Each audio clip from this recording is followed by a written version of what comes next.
ओम गम गणपते नमः। विघ्न मंगल करण जय Shri Ganesh. A very good evening and welcome to Ivas. Let's commence today's class. सभी प्यारे साथी एक बार बता दें, Am I audible to you all? आपको नोटिफिकेशन नहीं मिलता है तो चिंता करने की बात नहीं है, सीधे अपने कोर्स में जाए और वहां ज्वाइन का ऑप्शन मिल जाएगा। सावित्री जी, सुमन शर्मा जी और भी हमारे तमाम प्यारे साथी, अंजना रानी जी कहाँ से हैं? सहारनपुर से, है ना। तो सभी लोग एक बार बता देंगे कि कौन कहाँ से जुड़े हुए हैं, ताकि सब लोग आपस में कनेक्टेड रहें, युवास फैमिली हमारी ऐसे एकदम हैप्पी रहे। और एक बड़े काम की बात ये कि जब हम आपको कोई कंटेंट देते हैं, मान लीजिए हमने आज वन वर्ड सब्स्टिट्यूशन देने जा रहे हैं, तो एक रेस्पॉन्सिबिलिटी आपकी है कि कुछ ऑप्शंस का तो मैं हिंदी मीनिंग बताता हूं, कुछ का ना बताएं तो आप लोग डिक्शनरी की हेल्प से जरूर नोट डाउन कर लिया करें। हार्ड वर्क नेवर गोज अनरिवार्डेड, इस लाइन पर यकीन रखिए और काम करिए। द वेरी फर्स्ट क्वेश्चन, हाँ जी, पूजा जी, आशा जी और भी हमारे तमाम साथी जो आ चुके हैं, सभी का वेलकम है, स्वागत है। The very first question before you, और वन वर्ड सब्स्टिट्यूशन में तीन पहले से कौन कह रहा है? हम लोग बहुत को बहुत पढ़ना, चलिए चलिए चलिए, आपकी बिल्कुल आपकी बातों को फॉलो किया जाएगा। तो यहाँ पर आप सीधे सीधे चलें। कुछ लोग बिल्कुल भी डिक्शनरी कंसल्ट नहीं करते हैं, वो भूल जाते हैं डिक्शनरी देखना, इसलिए उनको भी थोड़ा सा असाइनमेंट देना पड़ता है और हम तो ज्यादा से ज्यादा आपको बताएंगे। चलें, तो आइए देखते हैं कि आज का पहला क्वेश्चन क्या है। इसके पहले 3 सेक्शन हो चुके हैं और मैंने ऑनलाइन टेस्ट भी आपके लिए एडिशनल ऐड कर दिए, उसको भी आप करेंगे। तो आइए क्वेश्चन पर सीधा ध्यान। One who dies without a will, intestate, effeminate, fugitive, heretic। जो मर जाता है बिना वसीयत के, उसे आप क्या कहते हैं? This is the question. Question तो बिल्कुल क्लियर हो गया। राइट आंसर क्या होगा? इंस्टेट। इंटेस्टेट यानी कि बिना वसीयत के चले जाना। इफेमिनेट होता है स्त्रैण, जो स्त्री के जैसे स्वभाव का हो, कुछ लक्षण हो। फ्यूजिटिव भगोड़ा होता है। और हेरेटिक जो होता है वो कैसा व्यक्ति होता है? हेरेटिक कैसा होता है? विधर्मी होता है, जो करंट में मान्यताएं हैं उनको नहीं मानता है, रिलीजियस फेथ को प्रैक्टिस में नहीं लाता है। The upward force that a fluid exert on a body floating in it, upthrust, plunge, submerge, capsize। देखिए क्वेश्चन में ही लिखा है अपवर्ड फोर्स, है ना। अगर हम ऑप्शंस की बात करें तो प्लंग मतलब उछलना, सबमर्ज डुबोना, कैप्साइज किसी नाव का पलटना। तो राइट आंसर लगेगा अपथ्रस्ट। जो हमारा फ्लूइड होता है, लिक्विड, जो ऊपर की तरफ जाता है, बाहर की तरफ निकलता है, उसे अपथ्रस्ट बोलते हैं। और नेक्स्ट क्वेश्चन में चलें। To free somebody from all blame, eyebrow,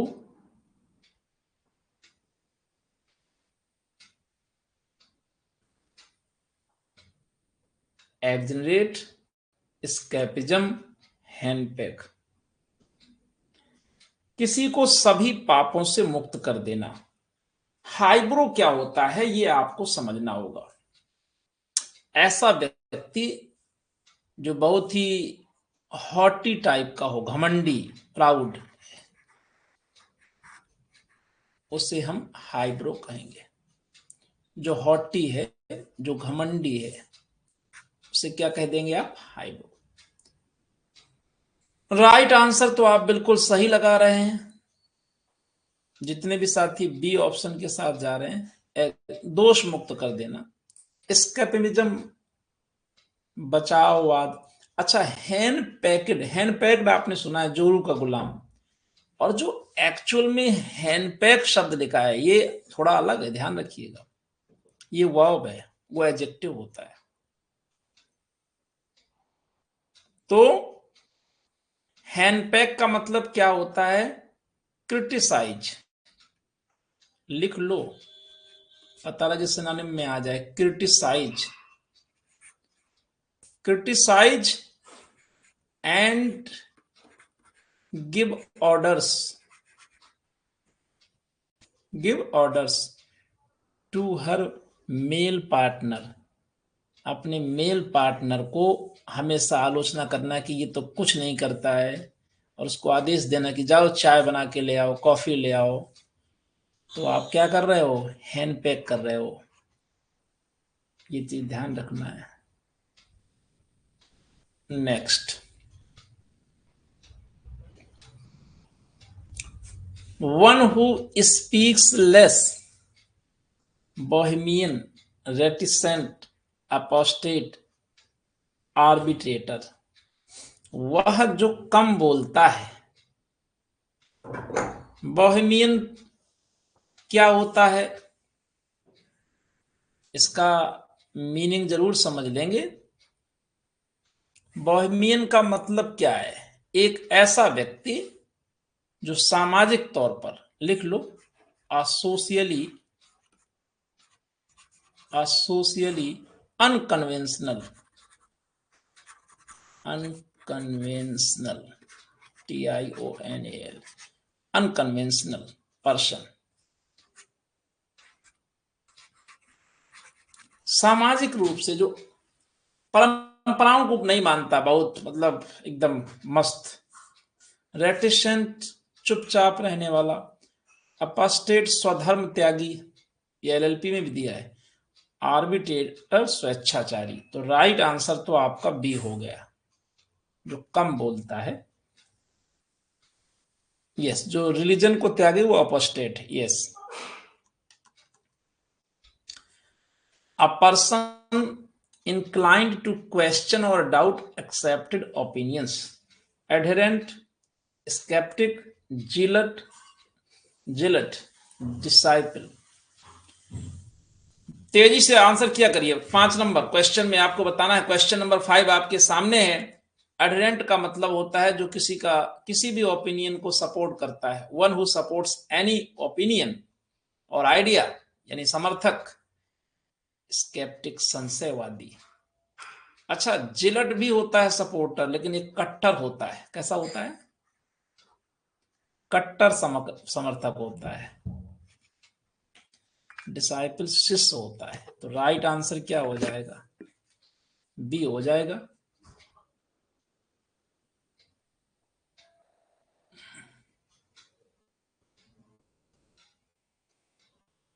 clear है? अ शेडी प्लेस अंडर ट्रीज, वृक्षों के नीचे छायादार स्थान। डेबोनेर, जानते हो डेबोनेर कौन होता है?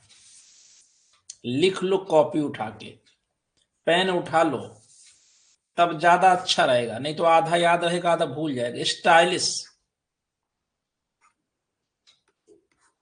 स्टाइलिश है जो, वो डेबोनेर है, सिनोनिम में आ जाए। एंड कैसा है? चार्मिंग है, वो डेबोनेर है, चार्मिंग होता है। और अगर बड़ी बात कह दें तो एंड कॉन्फिडेंट भी होता है। इतनी क्वालिटी होनी चाहिए। अब सिनोनिम में कोई एक शब्द मिल जाए चल जाएगा। चीयरफुल भी हो जाएगा, बहुत अच्छे। बावर, छांव, गवर्नमेंट। पेटू, one who enjoys food and eats too much. और फिगटिव, फिजिटिव यानी भगोड़ा। तो यहां पर राइट आंसर आपका बी हो रहा है। Next, small room for worship, पूजा के लिए छोटा सा घर।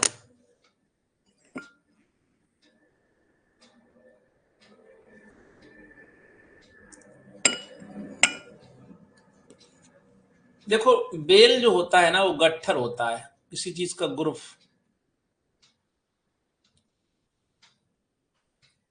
गट्ठर बोलेंगे बेल।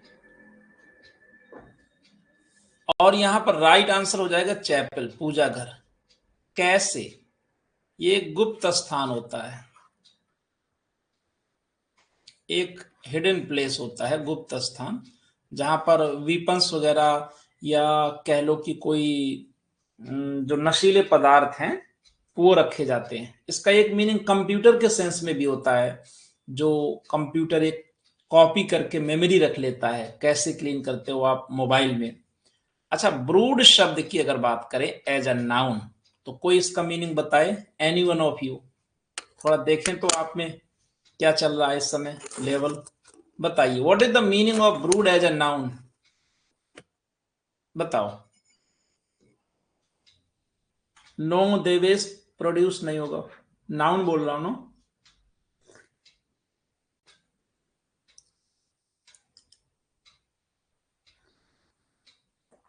चलो, मुझे नहीं लग रहा है कि आप लिख रहे हो। किसी को आ रहा हो तो जल्दी बोलो भाई। हिंदी और English both are allowed, any language. Brood means feed. Feed कैसे नाउन हो जाएगा? देखो फातिमा ने लिखा है चिल्ड्रेन, अब फातिमा को 2 नंबर दे देते हैं 5 में से, ठीक है। पूरा तो सही नहीं लेकिन 2 नंबर दे देते हैं। चलो बड़े ध्यान से लिख लो सभी लोग, कॉपी पेन उठा करके। Brood as a noun note करिए, all the young birds, all the young birds that belong to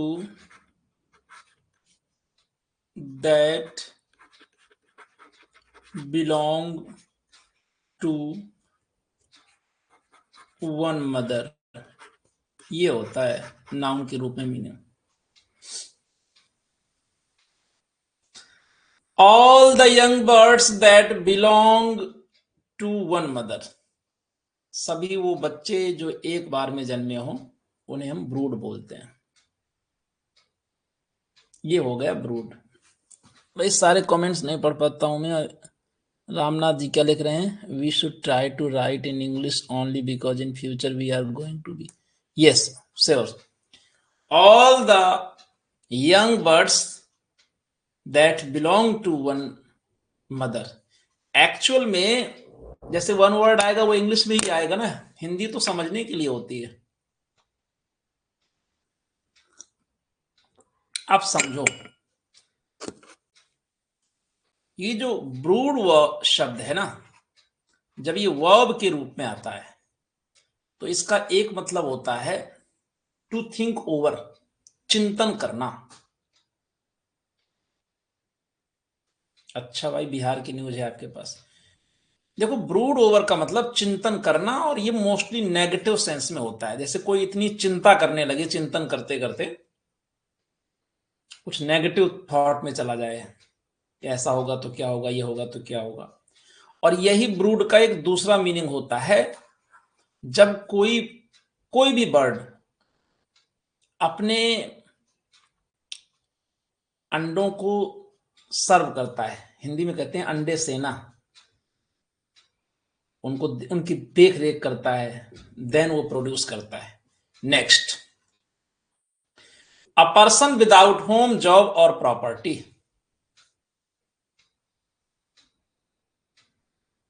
hatch, ये सही। Narcissist, derelict, iconoclast, impregnable. Question number 8, narcissist होता है one who loves oneself. Narcissist व्यक्ति आत्मरति होता है, स्वयं से प्रेम हो जाता है। तो यहाँ डेरिलिक्ट, डेरिलिक्ट के हालांकि और भी मीनिंग होते हैं, जैसे कोई जगह जो यूजलेस निर्जन जगह छोड़ दी जाए वो भी डेरिलिक्ट होता है, डेरिलिक्ट, DERELICT।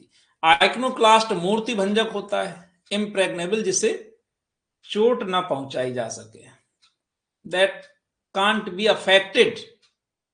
और आइक्नोक्लास्ट क्या है? A breaker, one who breaks images और बिलीफ्स, जो किसी मत को ना माने, किसी विचार को ना माने। मूर्ति भंजक का मतलब केवल मूर्ति तोड़ना नहीं है, और यहाँ direct right answer. A warning of impending danger, बहुत अच्छा क्वेश्चन है। A warning of impending danger, knife, monition, monition, obtuse, dart. देखिए, जो नाइव शब्द है इसका मतलब तो है भोला भाला, one who readily believes others, भोला। इसे संसार की चीजों का ज्ञान नहीं होता है, तो ये भोला होता है, बहुत अप्स डाउन नहीं देखा, मान लेता है, भरोसा कर लेता है। ऑब्ट्यूस क्या होता है? ये एक तरीके का स्लो माइंडेड होता है, मंद बुद्धि।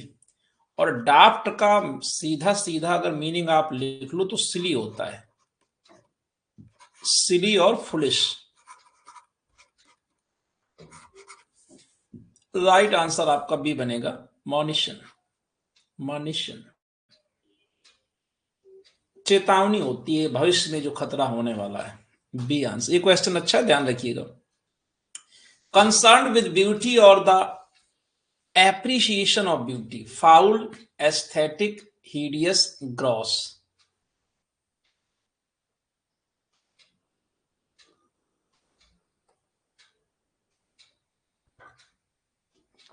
फाउल गलत, एस्थेटिक सौंदर्य संबंधी।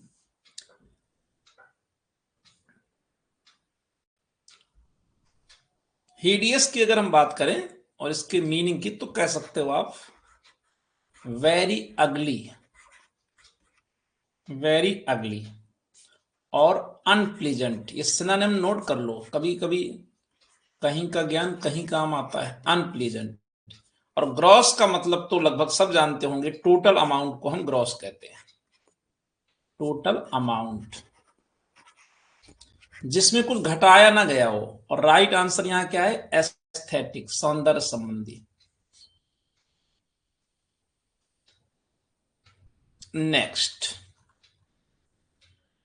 The crime of betraying one's country, अपने देश को धोखा देने का अपराध, ट्रेजन, फ्रैंकनेस,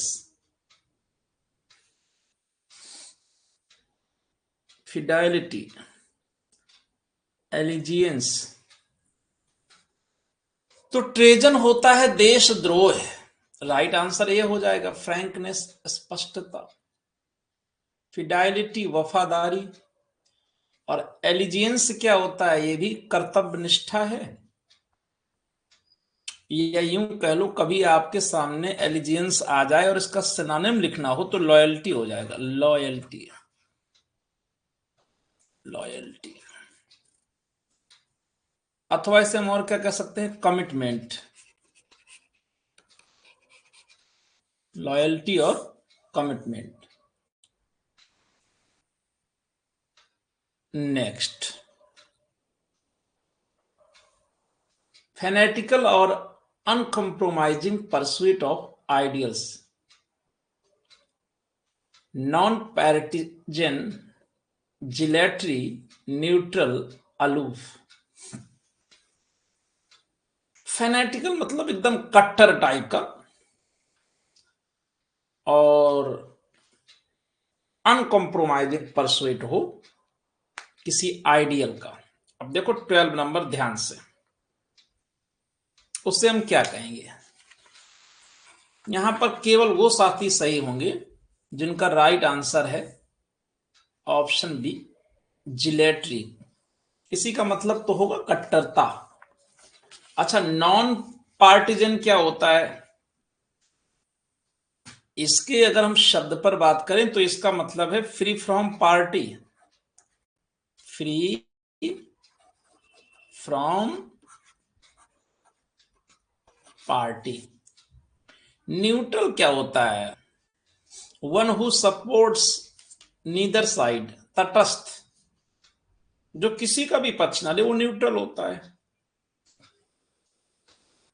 अच्छा, अलूफ का एक मीनिंग तो आप जानते हो, अलग थलग। अब हिंदी जानना पर्याप्त नहीं है आज की डेट में, अलूफ का एक मीनिंग और नोट कर लें, not friendly to other people. Not friendly, not friendly to others लिख दो, हो गया, टू अदर्स। इसका एक और सिनोनिम बन सकता है डिस्टेंट, सुदूर, distant, DISTANT।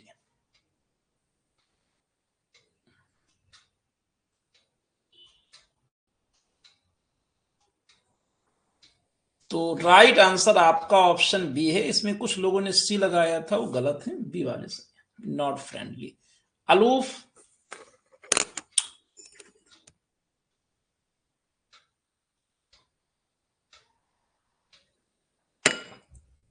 Next, seeking to harm someone in return for a perceived injury। Affable, question क्या कह रहा है? दूसरे को नुकसान पहुंचाना बदले के भाव से। अफेबल शब्द पर अगर हम चर्चा करें तो इसको हम सीधे कह सकते हैं मिलनसार, फ्रेंडली। और कॉर्डियल का अर्थ क्या होता है? Cordial means pleasant, pleasant and friendly.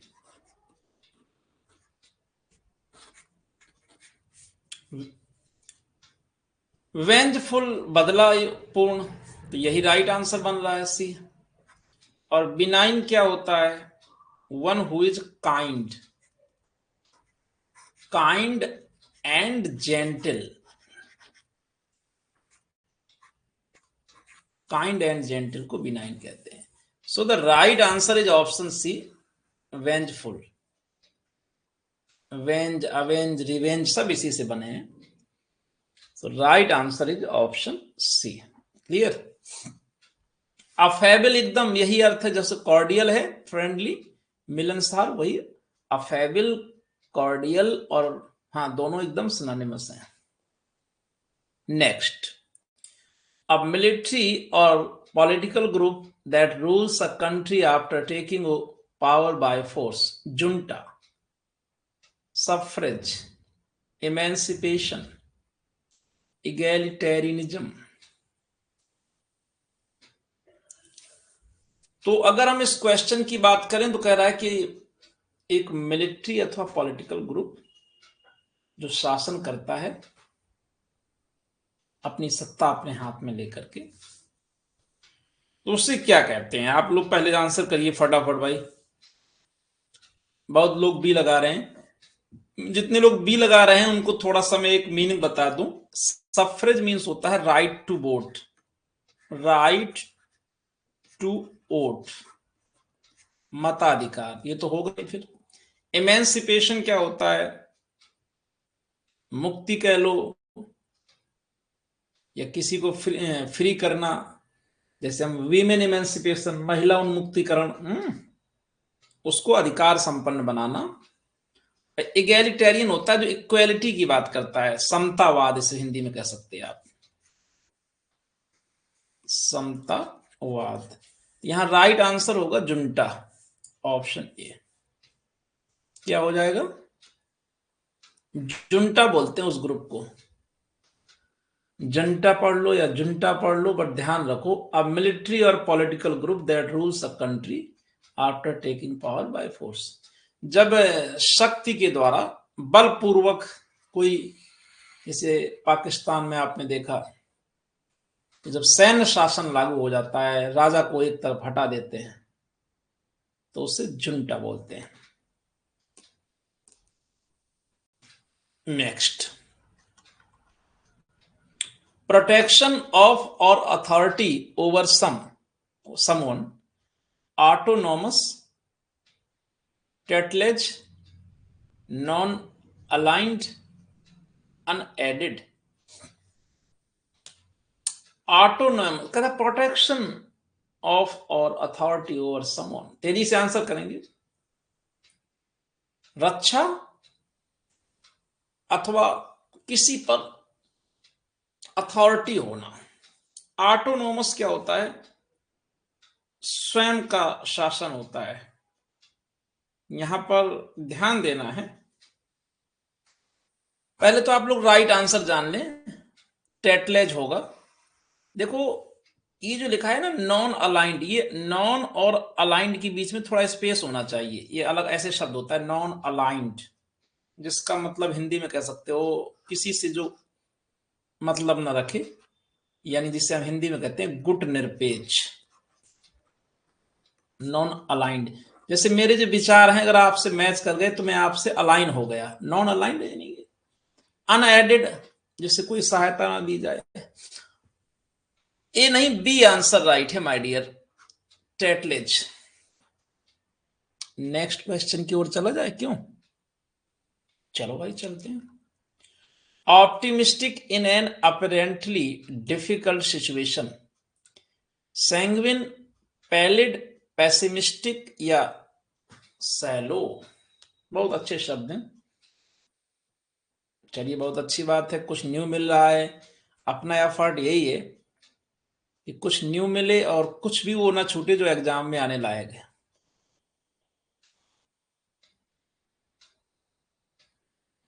तो यहां पर बहुत ही शानदार क्वेश्चन है। जैसे लिखा है ऑप्टिमिस्टिक, आशावादी, तो सैंग्विन मीन्स होता है फुल ऑफ ब्लड, होपफुल, है ना। पैलिड क्या होता है? ये पीला होता है, पीला पैलिड। पैसिमिस्टिक, निराशावादी। अच्छा सैलो जो शब्द है ना, सैलो, इसका मीनिंग जो बताएगा आज की ट्रॉफी वही लेके जाएगा। सैलो का मीनिंग जो बताएगा, ना आए तो सॉरी लिख देना। हाँ पैलेट का तो आपने सही लिखा, पीला, पेल, PALE। ये बताओ सैलो का मीनिंग बताओ।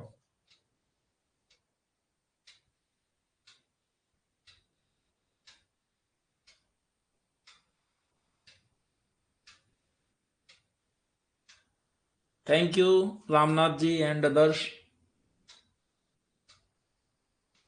किसी ने बॉटम लिखा है, किसी ने अनहेल्दी लिखा है। बताएं सैलो का अर्थ क्या होता है? अच्छा छिछला किसी ने लिखा, वाह। सुन लो ध्यान से, इसका मतलब होता है जब बीमारी के कारण कोई पीला एकदम चेहरा हो जाता है। अब आप कहोगे गुरुजी ऊपर वाले से मैच कर गया, तो मैच कर गया तो मैं क्या करूं, एकदम फीका हो जाता है, चेहरा उतर जाता है, वो होता है सैलो। और देखिए लक्ष्मी जी सही लिख रहे हैं कि वो जो शैलो होता है ना, वो SH होता है, छिछला वाला। इसका मतलब पेल हुई होता है। यही मैं चेक कर रहा था कि आप अभी कहाँ तैर रहे हो। ठीक है, थोड़ा थोड़ा ध्यान दो क्योंकि आप लोग बनने जा रहे हो इंग्लिश की टीचर, टीचर ऑफ इंग्लिश। तो उसको होमोफोन्स का नॉलेज होना चाहिए। ऐसे थोड़ी है कि कुछ भी सुन लिया बोल दिया हो गया। नेक्स्ट, अभी बहुत कुछ सीखना है और अपने आप को आगे बढ़ाते रहो ऐसे ही।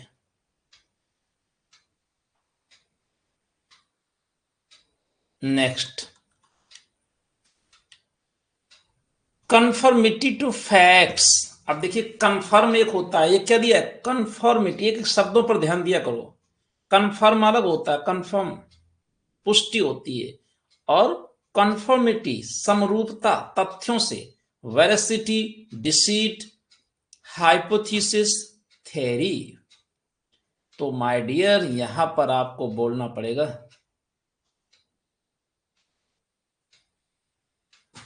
वो तो ऑब्वियस सी बात है,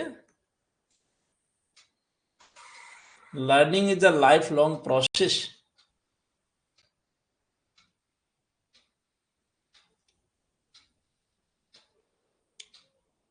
राइट आंसर होगा वेरासिटी। वेरासिटी मीन्स सच्चाई, डिसीट धोखा, हाइपोथेसिस परिकल्पना, theory That is not fact. Yes, A is the right answer. Search for and collect anything usable from discarded waste. Discarded माने त्यागा गया, फेंका गया, वेस्ट मतलब खराब चीज. Search for and collect anything. स्केवेंज, disperse, dissipate, scatter. ये तीन शब्द जो नीचे के हैं इनका मतलब है बिखेरना, और स्केवेंज का मतलब है कुछ कूड़ा करकट से छांटना, चुनना. तो राइट आंसर ए है, और आप मेजॉरिटी के साथ ए ऑप्शन में जा रहे हैं, ये अच्छी बात है. एक्सेसिवली लेंदी स्पीच, कंसिजन, वर्बेज, कर्ट, सक्सेंट. देखो कह रहा कि अत्यधिक लेंदी भाषण. कंसिजन तो कंसाइज, संक्षिप्त होता है. लेखन सिद्धांत है जिसमें फालतू की चीजों को हटा देते हैं.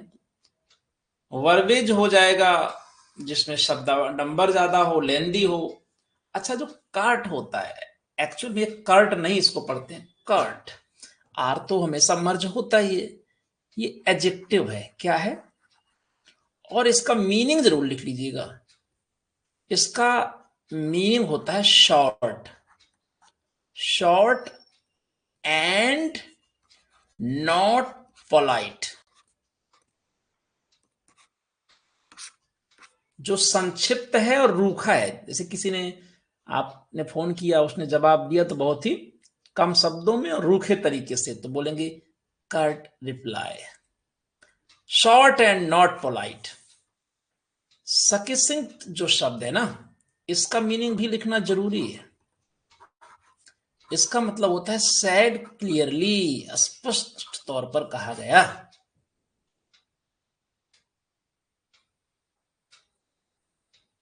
Sad clearly. और अब हम लोग चलेंगे नेक्स्ट क्वेश्चन की ओर. लोग चर्चाएं करेंगे, आप तैयारी करो बस. ठीक है? हाँ, चर्चाएं बहुत लोग करेंगे कि अब ये करना चाहिए, ये बुक पढ़ना चाहिए, वो पढ़ना चाहिए. सिर्फ आप लग करके तैयारी करो, चीजों को सीखो डेली कुछ. An ornamented staff carried by rules on ceremonial occasions as a symbol of sovereignty. Spectacle, receptacle, scepter, Zafar. अच्छा क्वेश्चन है. एक शब्द का मीनिंग आप जानते होंगे, वांट, WAND. और यहां पर जितने भी मेरे साथी डी आंसर लगा रहे हैं, मैं बड़े ही गर्व के साथ कह सकता हूं कि ये सब के सब एकदम गलत हैं. The right answer is sceptre. आप कहोगे गुरुजी ये क्या है? इसका मतलब राजदंड होता है. राजदंड होता है. राजा अपने बगल में रखे रहता है, एक सिंबॉलिक. इसी को छड़ी मैंने बोल दिया, वांट. देखो, स्पेक्टेकल तो नजारा है, और रिसेप्टेकल बड़ा अच्छा शब्द है. इसका मतलब होता है पात्र. कोई भी ऐसा बर्तन जिसमें कुछ हम रख सके. सैलो होता है, अंदर थोड़ा गहराई रहती है, जैसे थैला टाइप का, पात्र या थैला. और जो जफर शब्द है ना, ये आपने गलत कर दिया है. कोई बताएगा इसका अर्थ क्या होता है?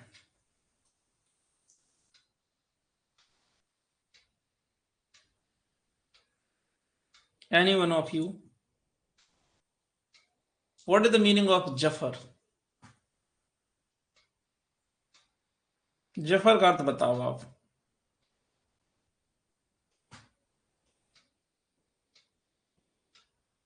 अरे भाई साहब, ये एक हवा होती है, विंड होती है, जो सॉफ्ट होती है. A soft, gentle, a soft gentle wind, है ना या कि नहीं?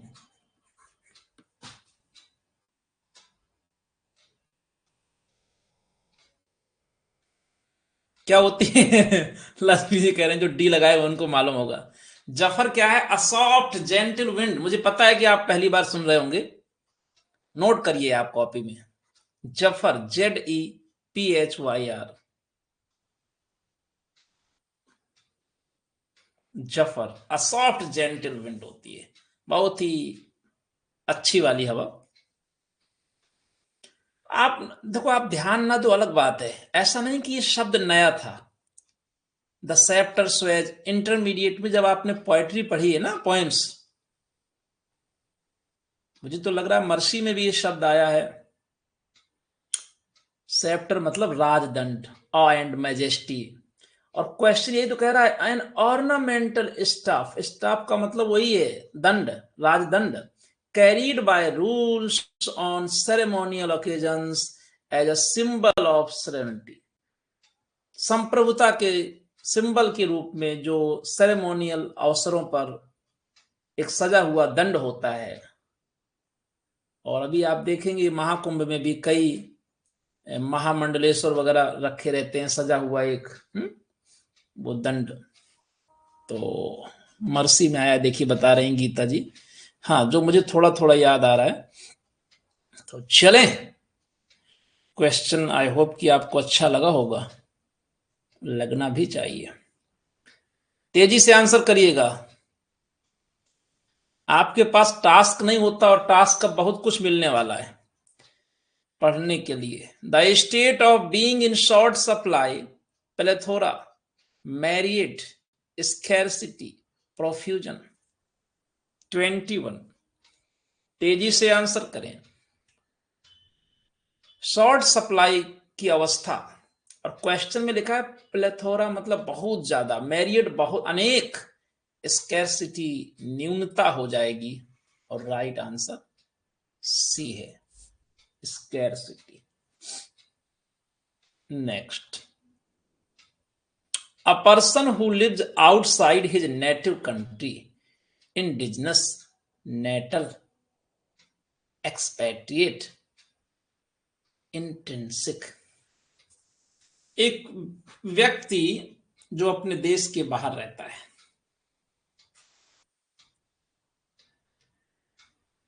देखो, जब भी बाहर की बात की जाए ना, तो आप एक्स आउट शब्द आ जाए कहीं भी, हिंट ले लीजिए तो एक्स वाला लगाइए। और नेटल का मतलब बर्थ से होता है ना। एक्सपैट्रिएट, ऑप्शन सी राइट होगा। स्पीड मेंटेन करते चलें।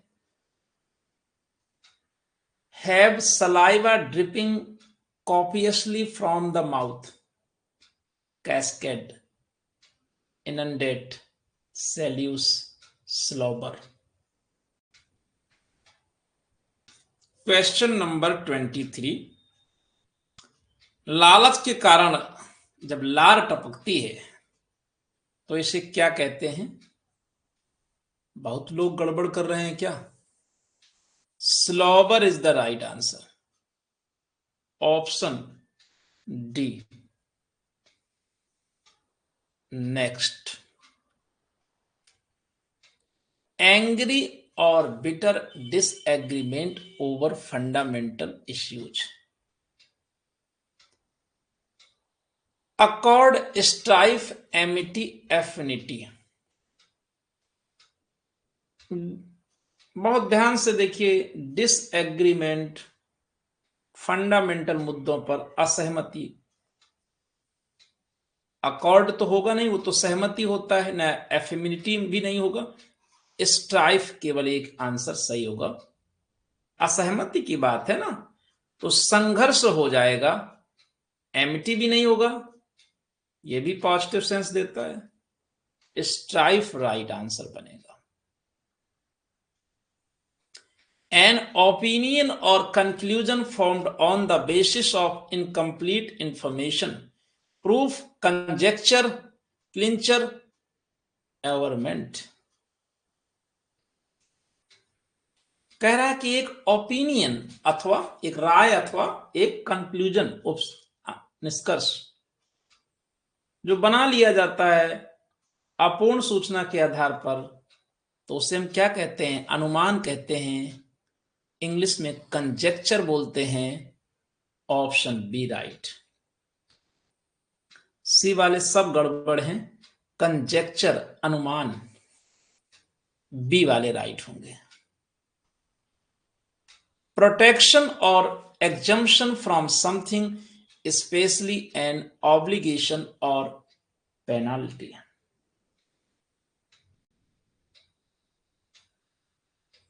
Castigation, immunity, penance, ostracism. Protection लिखा है, फिर लिखा है एग्जम्पशन फ्रॉम समथिंग, किसी चीज से छूट, स्पेशली ऑन ऑब्लिगेशन और पेनल्टी, दंड से छूट, क्या कहलाएगा? इम्यूनिटी होगा। 26 में जो ए लगाएगा वो एकदम गड़बड़ है। इम्यूनिटी होगा छूट। कैस्टिगेट तो डांटना फटकारना होता है, वहां पर साफ साफ एग्जम्पशन लिखा हुआ है, खूब गलत कर रहे हो। पेनेंस, बहिष्कृत करना, ostracism. The ability to make good judgments and take quick decisions. Castigation, acumen, stupor, sanity, अच्छे निर्णय लेने की क्षमता, बुद्धि की तीव्रता होती है एक्यूमेन, इससे आप अच्छे निर्णय ले पाते हो। 27 B option right. Double C नहीं होता, यही आपको दिमाग में रहना चाहिए। A high degree of skill, proficiency, maladroit, amateur, गॉकीनेस।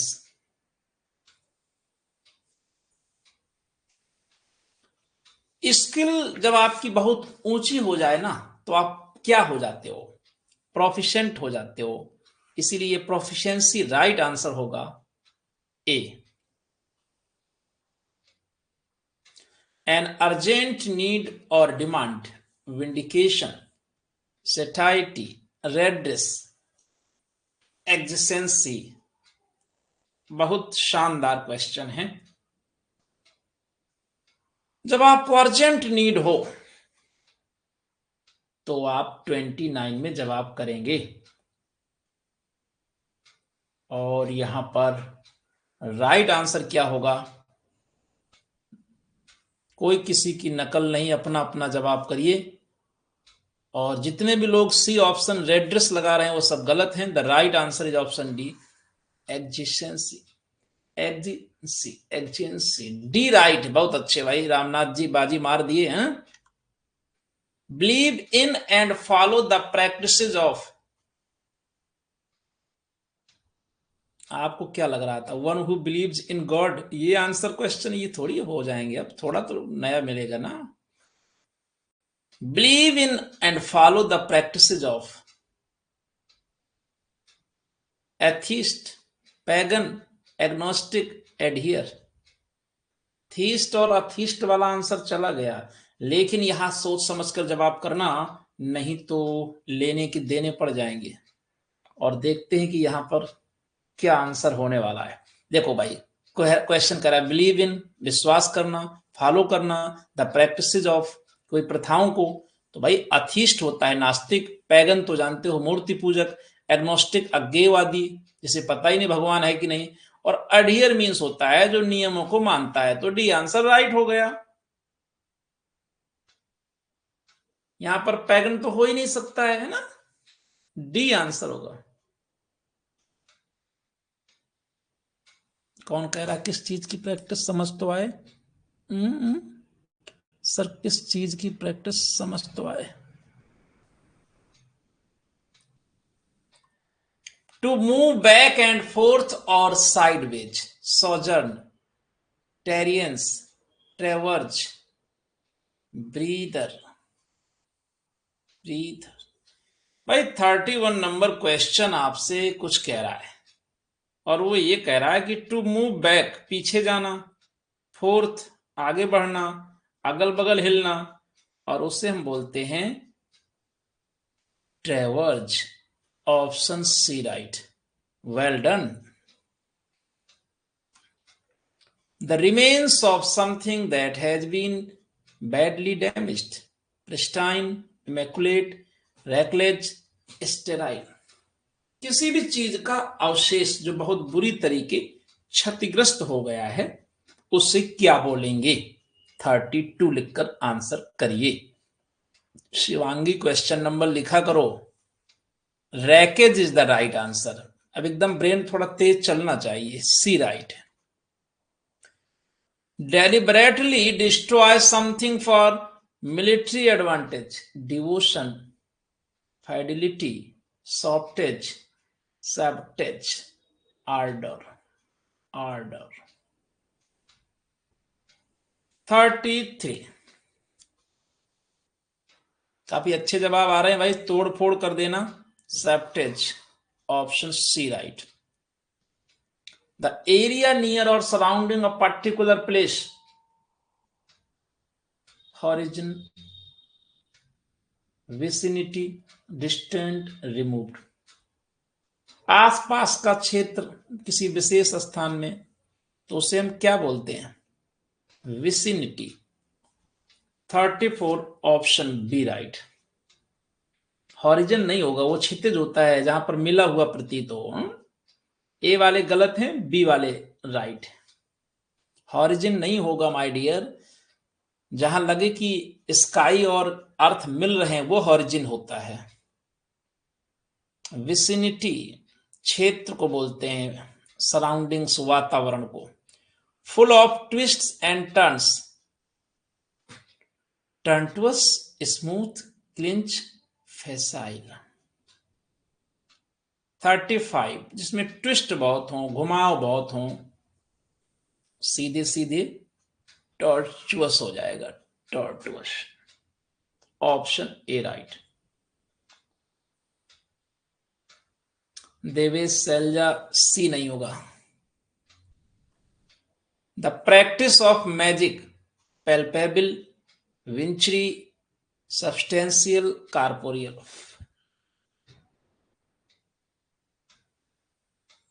कह रहा है कि जादू की जो प्रैक्टिस है, तो विच से बन गया विचरी, जादूगर। B option. Irritating, inconvenience, tranquillity, hassle, harmony, rectitude. Irritating inconvenience, जो आपको गुस्सा दिलाए, ऐसी असुविधा, उसे क्या बोलेंगे? हैसल। बी ऑप्शन, बहुत अच्छे। A punishment imposed for breaking a law, rule or contract. Penalty, reprieve, grace, amnesty। एक दंड जो लगाया जाता है जब आप किसी कॉन्ट्रैक्ट को ब्रेक करते हो, उसे क्या कहते हैं?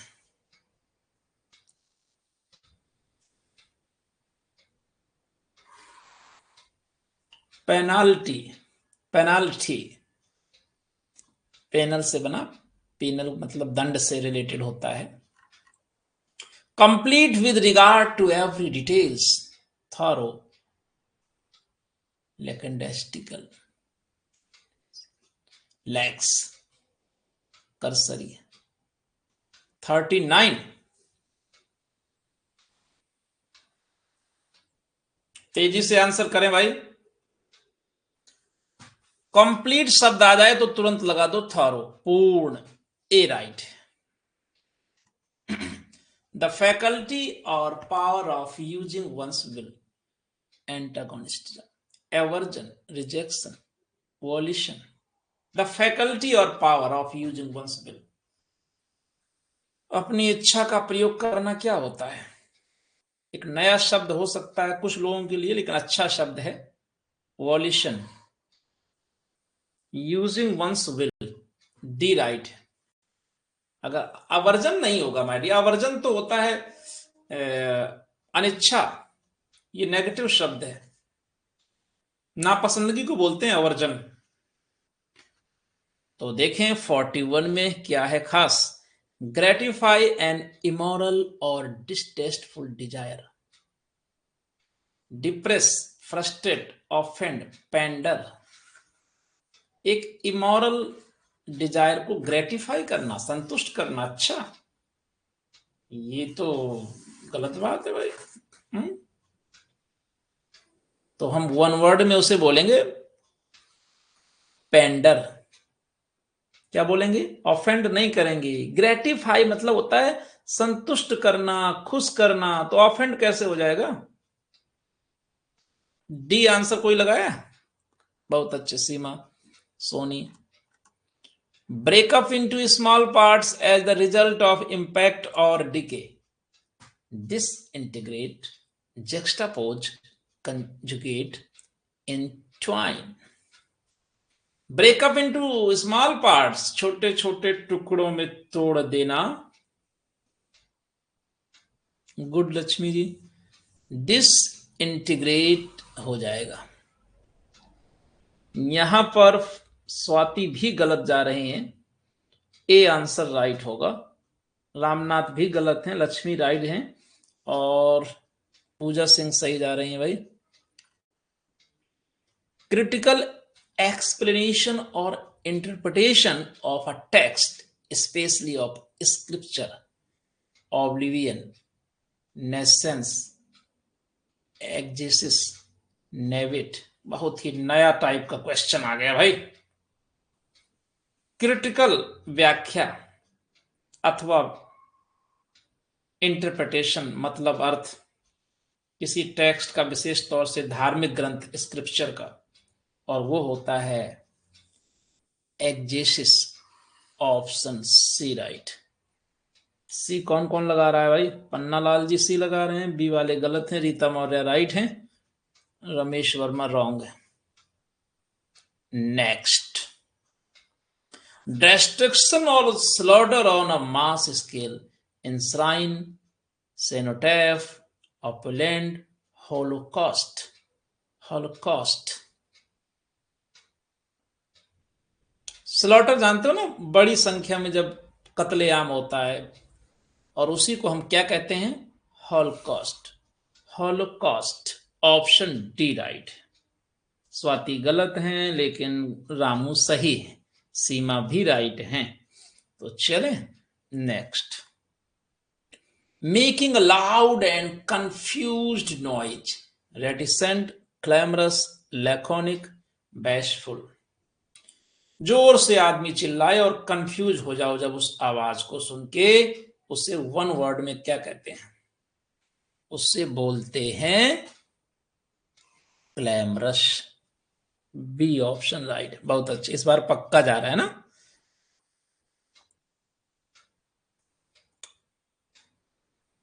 ट्रांसफिक्स और pierce with a sharp instrument, impale, impart, aegis, bulwark. 46 भाई, 46 में आपका जवाब आना चाहिए ट्रांसफिक्स। पायर्स का मतलब भेदना है, शार्प इंस्ट्रूमेंट से जब कोई चीज आप भेदते हो, उसके अंदर impale, impale. Next, the action of discouraging an action or event through instilling doubt or fear of the consequences. Bow, spur, deterrence, exhilarate. देखो सीधा सीधा एक शब्द से इसको तैयार कर लो। डेटर माने होता है हतोत्साहित करना, तो फियर पैदा कर दो, डेटरेंस सी हो गया। C is the right answer. Make someone less angry or hostile.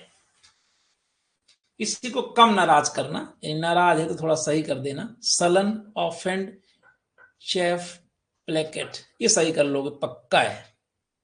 48, placket शांत करना, अपीच, पैसिफाई। डी आंसर राइट हो गया। 48 डी। देवेश बहुत अच्छे। इंस्ट्रक्ट और इम्प्रूव समवन मॉरली और इंटेलेक्चुअली, हुडविंक, अल्यूड, बिगाइल, एडिफाई। 49, किसी को सुधारना नैतिक तौर पे या बौद्धिक तौर पे, तो उसको हम बोलते हैं एडिफाई। D answer right.